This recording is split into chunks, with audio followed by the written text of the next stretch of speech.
శ్రీ పోతులూరి వీరబ్రహ్మేంద్ర స్వామి కాళికాంబ శతకంలో 105వ పద్యంలో పరనారి వ్యామోహంలో పడినటువంటి పురుషుడు ఆత్మతత్వాన్నే కాదు భగవత్తత్వాన్ని కూడా తెలుసుకోలేడు, మోక్షాన్ని పొందలేడు.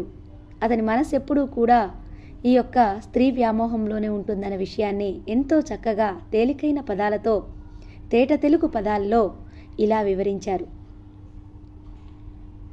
కుర్ర వయస్సు దాని కుచ కుంభముల చూచి, ఎర్రనైన దాని విపు చూచి, విర్రవీగు మనసు ఈశ్వరుని గాంచున, కాళికాంబ హంస కాళికాంబ, కాళికాంబ వీర కాళికాంబ అంటూ పరస్త్రీ వ్యామోహంలో పడినటువంటి వ్యక్తులను గురించి ఈ విధంగా వివరించారు.